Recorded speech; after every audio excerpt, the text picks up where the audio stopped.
Ниһаять кышка да аяк бастык һәм бүген безнең кулыбызда Гаилә һәм мәктәп журналының декабрь саны. Әлеге санда без укучыларыбызны Билбау көрәше буенча 4 мәртәбә дөнья чемпионы булган Муса Галләмов гаиләсе белән таныштырабыз.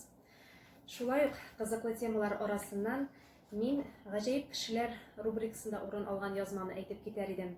Ул полиглот Алексей Арзамазов белән әңгәмә.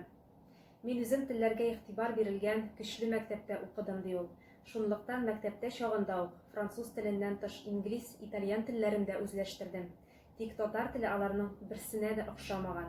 Ул борынгы шумер теле кебек агглютинатив тел дип әйтә ул. Алексей Арзамазовның төпле, тирән фикерләре белән сез журналыбызда таныша аласыз. Гаилә һәм мәктәпнең һәр санын без эчтәлек ягыннан бай эшләргә тырышабыз.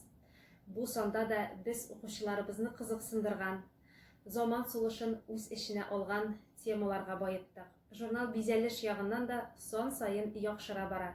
Әйдәгез үзенә күз салыйк. Журналыбыз геройлары Илмира һәм Муса Галләмовлар гаиләсе турындагы язмабыз. Шулай ук без җитди темалардан да читтән калмыйбыз. Журналның алдагы санында татар китабы кайда сакланыр дигән теманы күтәреп чыккан идек. Бу санда аны шулай ук дәвам иттерәбез. Танылган язучылар фикерләре дә керде әлеге язмага. Яңа ел күңелле бәйрәм, әмма аның куркыныч яклары да юк түгел. Пиротехникага бәйле мизгелләре дә бар. Әлеге уңайдан без Татарстанның гражданнар оборонасы эшләре һәм гадәттән тыш хәлләр министрлыгы ярдәме белән махсус язма әзерләдек. Куркынычсызлык кагыйдәләрен яңадан бер мәртәбә журнал укучыларыбызның исләренә төшердек. Әмма заманча темалар арасыннан тагын берсен әйтми китү мөмкин түгел. Саннарда язылган язмыш дигән язмада без кешенең туган көне, ае, елы саннарының аның язмышына һәм баланың талантларына нинди йогынты ясавы турында белгечтән сорашып өйрәндек һәм сезгә дә шул хакта җиткердек. Гаилә һәм мәктәп әти-әниләр өчен дә түгел, ә балалар өчен дә кызыклы журнал.